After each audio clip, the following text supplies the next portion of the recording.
Oh man, I can't believe got that doesn't even count as a game. He just got played. I don't know. Better intro. Now you have a better camera. I think you're trying to make this a one-person show. So Dude. I don't know how I feel But about this. I got some crap for the background I had behind me, so I put up a nice sheet. It looks all uniform now. You can see in HD my pimples, my facial hair. Well, give the people what they want. I guess. Oh shoot. Okay. Well, it is the off season. We do have a decent amount of stuff to talk about.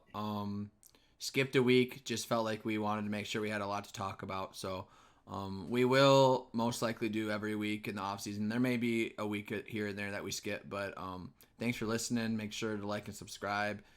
We did see an influx of subscribers from our last video. We really appreciate that. And yeah, just keep the support coming. We really appreciate it. So the first thing we're gonna go ahead and talk about, probably I would say, is just the free agency stuff. We had already talked about Drew Gibson and Kristen Tatar, and since then we've had a couple new moves. First of which being Eric Oakley parting ways with Dynamic Discs. I think he released it first, if I remember correctly, and then DD said something right after. But yeah, Dan, why don't you go ahead and kind of give people the rundown? Yeah, so that Eric Oakley came out with a YouTube kind of in similar fashion to when Paige left DD a few years ago. And it was kind of just this nice transparent video where he talked about leaving DD and parting ways. DD released a kind of like a tribute video to Eric, which I thought was really cool. I always think DD does a good job at giving that player the spotlight as they leave and showing that they had a good relationship. But yeah, it was kind of probably a surprise to a lot of people. Eric Oakley seemed kind of like that player, that 10-20, 10-30 average rated player that kind of settled down and accepted being on DD for the rest of his career, much like Nate Sexton or Big Germ. But that isn't the case, and it wasn't really clear if DD was let him go or he left, and I'm sure we'll talk about that a little bit later. But just kind of interesting. Yeah. I think, well, and then, so just kind of to wrap up the whole thought. So it was, yes, depending on when you watch this, yesterday, today, um, there were some reports out that it sounds like it's pretty much confirmed that he will be signing in some sort with Infinite Discs. Hmm. There were some multiple sources that released that, as well as a sighting of him with a Team Infinite Disc shirt on.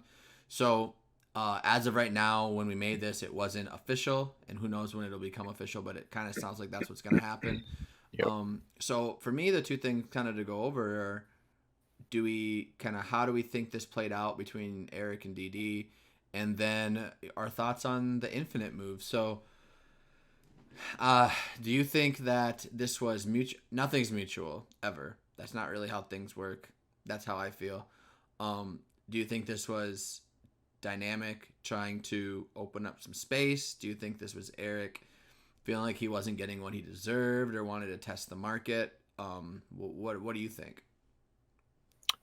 Yeah, I think it is interesting because DD did just sign another player, which we'll talk about later, but that wasn't really the big name that we're looking for.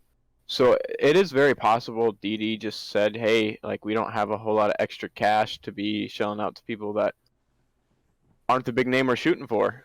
Um, and when people are going to be in the off season, like KJ, like that's a name that you'd shell out all the money for, and that'd be your star player. Um, so that could be the case, but also Eric Oakley could have just saw what Drew Gibson did and wasn't quite getting the offer he wanted from DD, and he said, "Hey, my brand and personality is huge. Like when you think of personalities in disc golf, Eric Oakley is top five.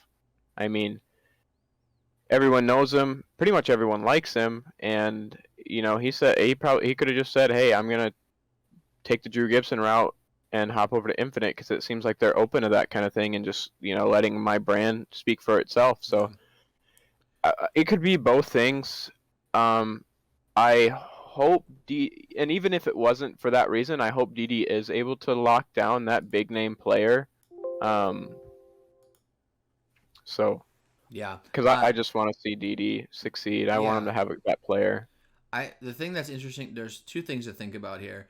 Eric is also managed by or working with disc golf I DGPM, or I can't remember the acronym. DGPM. Yeah, I totally DGPM. forgot Yep. about that. And which Drew is working with as well. So that makes you think that maybe there's once with Drew having that, and I'm sure that Infinite and DGPM are maybe on close basis right now, and they want to work together more. So that seems like that kind of makes sense. The thing that's interesting to me is it was in the middle of the contract. There was 1 year left on the contract. Yeah. So obviously we don't know were contracts guaranteed. Was it just a handshake agreement? But if it's DD parting ways, that's a little interesting, just cutting you off in the middle of a contract. So I kind of feel like Eric, I don't know this, but what I kind of think what makes the most sense is Eric came to them saying, hey, my manager thinks I'm worth X amount. I'm only getting this much. What can you guys do for me? And they probably said not what you want, probably not the number you're looking for. And that's what makes the most sense to me. It's hard to say. Yeah. So the next person we're going to talk about is Gavin Rathbun, who signed with DD. And the idea of the opening up space, that doesn't really make sense. If we're like, that doesn't go along with the Gavin signing, in my opinion. I mean, personally, skill wise, we can have a conversation, but Eric, I would imagine, probably would make more money for a company than Gavin at the moment. That's just my opinion. Yeah, at the moment, yeah, probably. Obviously, Gavin's more of a prospective player. Huge upside, huge potential. I think that's a great signing by them, but I don't think that they needed to get rid of Eric to afford Gavin. I have a hard time imagining that. Oh no, definitely not. So, it just kind of makes me think that this was even more so. Kind of makes me think this is more on the Eric side, and then Dynamic, knowing maybe they're going to try to reach for somebody, didn't want to commit that. Who knows? But yeah, it'll be interesting. Do you think it's a good fit for Infinite? Not necessarily for Infinite, but like for Eric, do you think it's a good plan of action if to go with Infinite? Yeah, I guess I'm not sure. I think time will tell with Drew how that goes and how that True. shakes out. Yeah. I just the new mixed bag sponsorship is just something we haven't seen before from top level players. It's always been if you're a top level guy, you have a brand sponsorship and you throw all that brand, and that's just how it's always been. And typically, anyone with a mixed bag sponsorship was always like lower level or local pros or something along those lines. So it's just something different, and you know, I'd be curious if he's going to keep throwing felons, because he can, I guess. Or if he's going to create his own discs. I don't know. It'll be interesting. Um, yeah, the first few years Drew was with Infinite solely just mixed bag. It was a little weird, and I don't know. Yeah, I don't. We don't know, of course. I don't really. I can't. I wouldn't bet on the idea of Eric copying Drew exactly to where he's gonna have his Yeah, own line and stuff. no, I don't really. I mean, maybe he'll have like a couple signature discs with Infinite, which does that mean just different company's disc with his own stamp? Does that mean an Infinite disc? Who knows? But I just think that if it's gonna work for a person, it's gonna be somebody who has that image. And you said top five. I don't know if I'd say top five just because he's not on that elite level. Play wise, I think that is a little necessary. But then again, if I try to think of five people with a more likable and recognizable image, I don't know if I could do it. Well, the guys that come to mind are like Yeah. Germ especially, Germ and Eric, and those are two players that are kind of right on the same skill level. Yuli, Yeah. right around that same 10, 20, 10, 30 skill level, and those are the guys that have some of the biggest brands. So Yeah. I think that it will be a good fit for him if it's what he's expecting. I mean, I guess if it's gonna work for Drew, it's gonna work for Eric, is what I guess I'm trying to say. I think mixed bag could work for the right person. I think that hopefully it's like you said before, it was almost kind of seen as like a bad thing or oh Yeah. nobody wants to sign you kind of thing. But if people are going and thinking, hey, I'm gonna bet on myself and I think I can make more money basically independently than being held down by the constraints of one company, maybe it's gonna work. We'll see. Yeah. The person that did this before both of them that I think about is a guy like Dave Feldberg. Dave had a couple signature series infinite discs and then just kind of throws whatever he Mhm. wants. When we saw something like that, we're thinking, oh, it's back end of a guy's career. Basically, career's over. He's just still kind of playing. But it's kind of transitioning to this thing where like this might be a feasible way to make more money. Yeah. We'll just have to wait and see, I guess. But I'm really interested to see if he throws felons.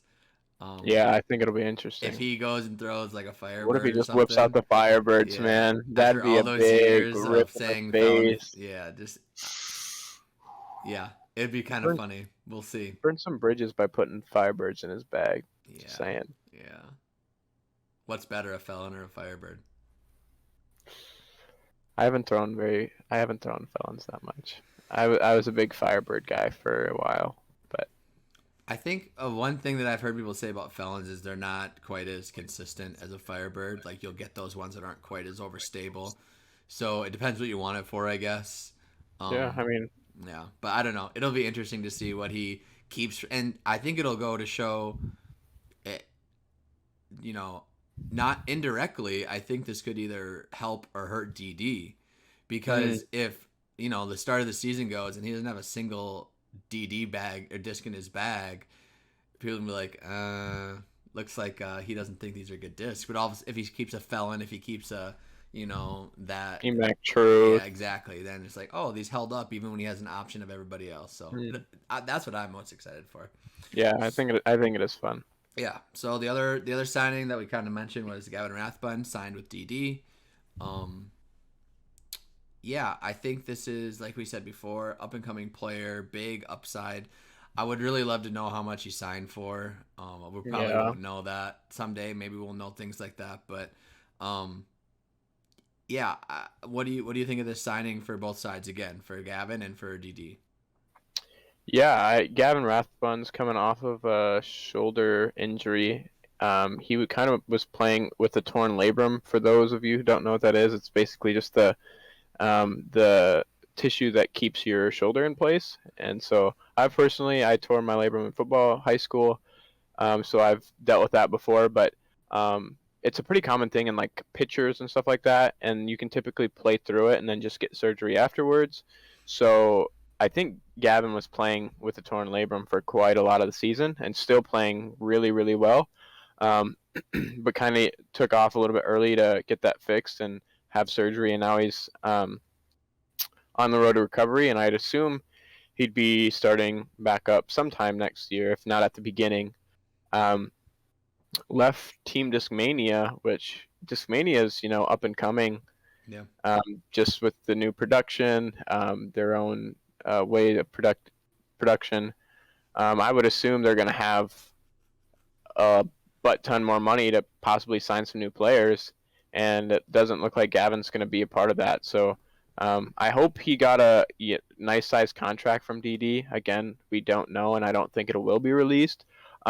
But I think that's one step. If Gavin can really come into the player that he is, I think he's going to be like the next Kyle Klein in terms of that player with upside that really just steps into his role and shows that he is capable of being that good. Yeah. No, I agree. I think that it's hard to know. I think for a guy like Gavin, I think it's a great. I think it's a great.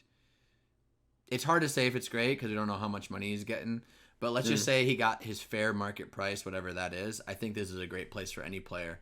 DD, one thing that they can do, we know this, we talk about this, they give people faces and brands that if they're on another company, they might not have that. We talk about some players on their team that on any other team, the same level player, you don't really hear about sometimes. yeah. So they do a great job of that. And so really there's no bad downside to being with them. Again, we don't know what he got, so that's an important part. But and then for DD, yeah, I think that this is a good signing for them just for the upside potential. I think he could be a bright future or a bright star in the future of the sport, and to take a chance on a kid like him, I think is definitely worth it in my opinion. Yeah. Yeah. So, did we have any others? No, not for the off season that I can remember. Yeah, no, I don't. I think that was it. Um, since we're on the topic, let's just have a little fun. One person that you mentioned was Kevin Jones. Mm. Um, what? Obviously, we don't have any information on it at all right now. But do you think that Prodigy is his long term stay? Do you think he's going to look somewhere else?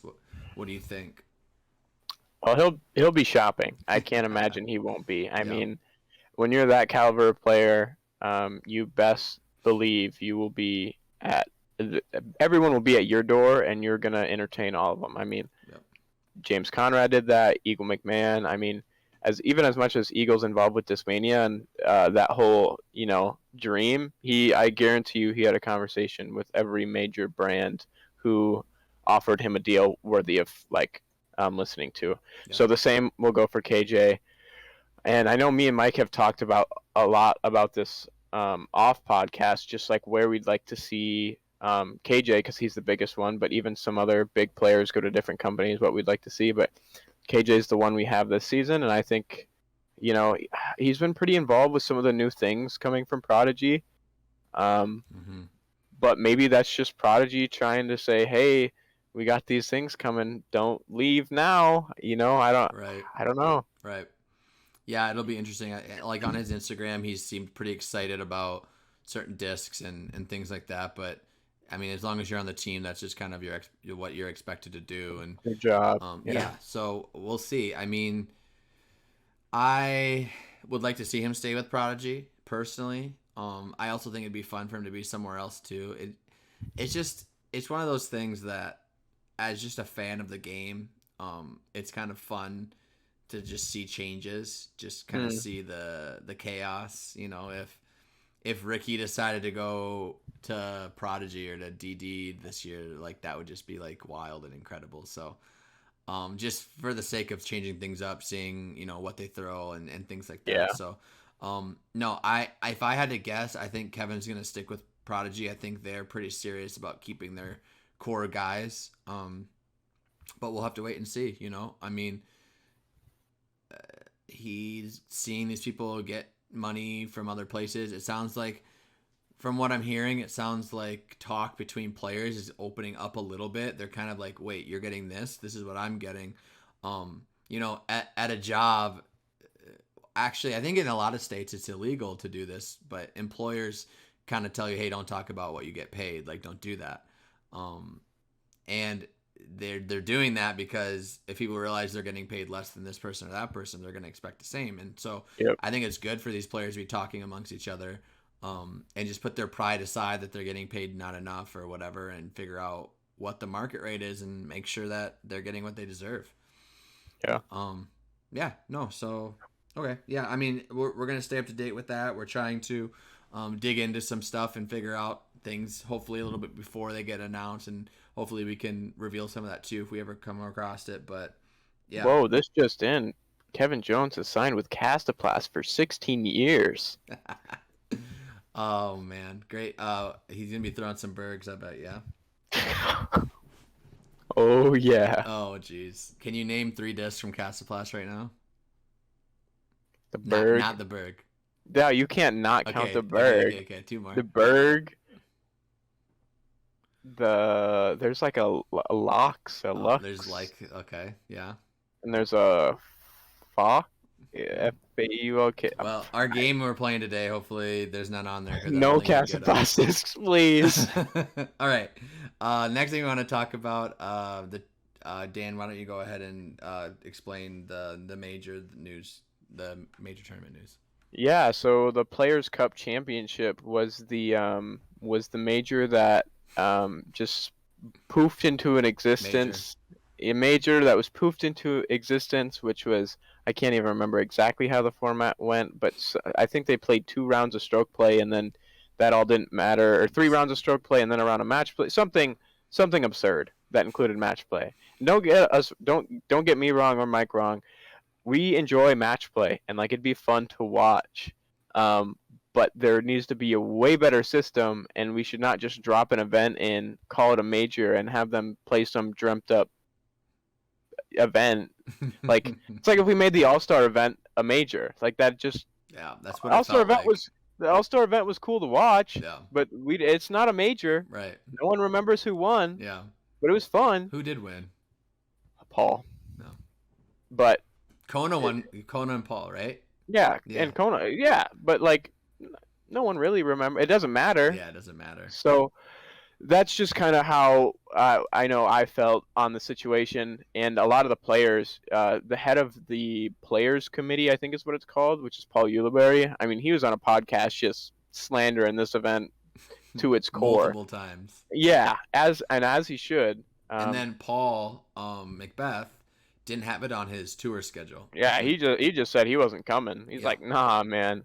But they basically listened to the players. They made it a 4-round stroke play event.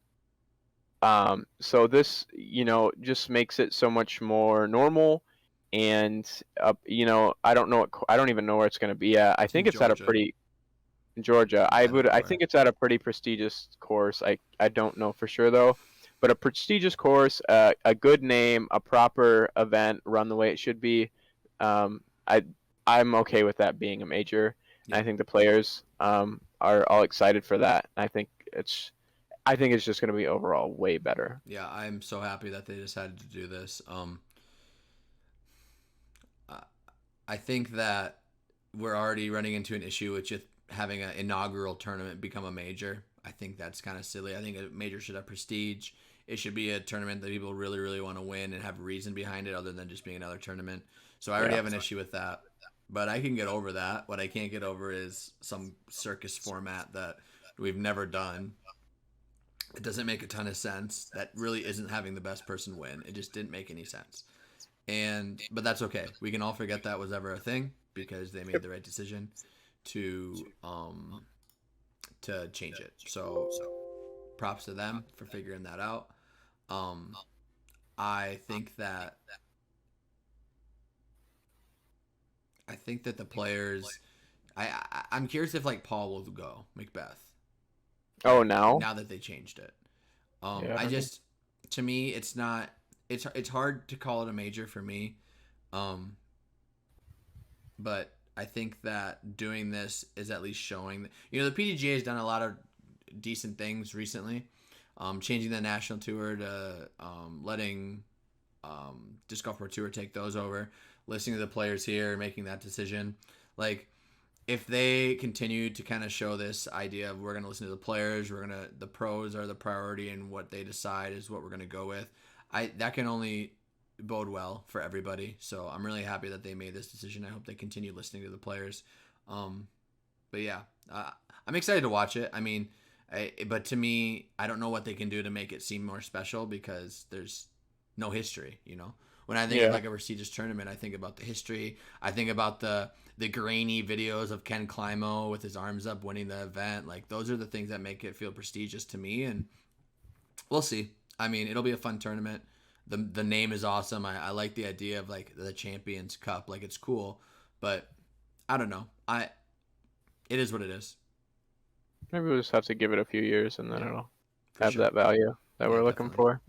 And hopefully it blows us away, and it's one of the best run tournaments and amazing course and fair course. And we won't have any complaints. So yeah. Let's get into. We have a game that we're gonna play. I have pulled up the most popular discs of 2021 from Infinite, and we are going to have Dan take as many guesses as he can, see how many he can get right. He's going to get 3 strikes.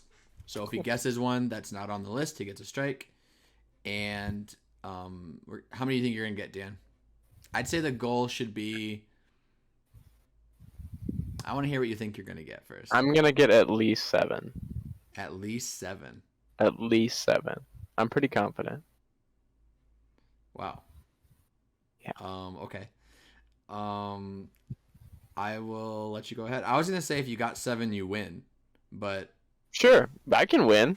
let's What's see. wrong with winning? All right, go ahead. Okay, so we'll go with first. This isn't. I'm just gonna say the first one.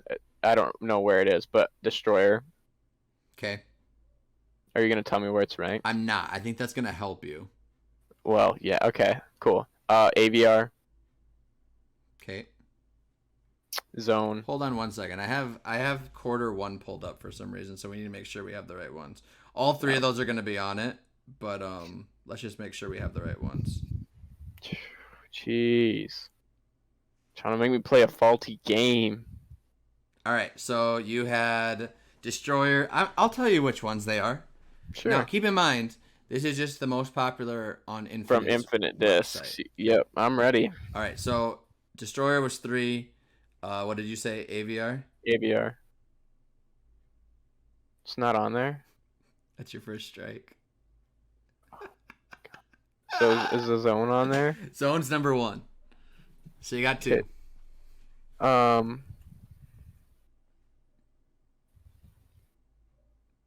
A P2. Oh wait, they didn't even have P2s in stock. That's so dumb. I'll let you pull that back because you said it right away. Okay. Zeus. Zeus is not on the list. Okay, so I got 2 strikes. All right, baby. You still confident Okay. in 7 right now? I'm so confident. All right, let's see it.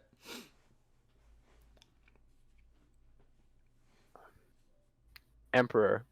Number 2. So you got the top 3. So dumb. Scepter. I just struck out. You struck I just struck out. Rock. Rock 3. Is it on there? Nope. No. 4 strikes. Yeah. Buzz. Why did I not say a Buzz? Yeah. Luna. Nope. What? Buzz. How is it AVR not on there?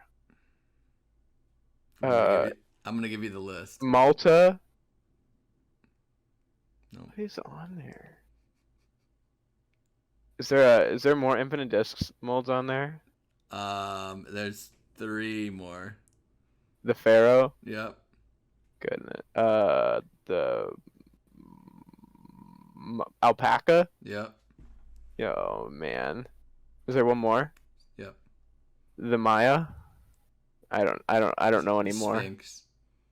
I wouldn't have ever guessed that. So number 1 was Zone. Number 2 was Emperor. Destroyer. Wraith was 4. How, bro? 5 is Buzz. 6, Thought Space Athletics Mantra. I think that's some like MVP partnership, whatever. I don't know. 7, Wizard. 8, Alpaca. 9, Pharaoh. 10, Sphinx. Now I have a confession. This is just from the first quarter, so. But I don't think it would have been that different. I've been played. Listen, I can't find. I don't know if they don't have. I don't think they have it. I think they do. You just can't find it. Well, they're not doing a good job of showing us. Oh man, I can't believe I got that. Doesn't even count as a game. You just got played. And any list that a freaking AVR isn't on the top 10 selling list, there's a problem. Well, listen. Here's the problem. There's so many different AVRs. Yeah, but like. You can't just say AVR. Oh, do you want me to say KC Pro AVR? Like, yeah, but that's what I mean. If they're split up, like maybe that's why. I still doubt it. It's still like KC Pro AVRs, or even like a P2. Like P2's not on the list. Granted, there was none in production, but I got played. Bottom line. I don't think they have. I don't think they have an updated list. So that is the official list, and Dan lost. Yeah, pretty confident with that 7. Would you get 3, 2? 3. Thank you. Well, yeah, not my best effort. Yeah, maybe next time.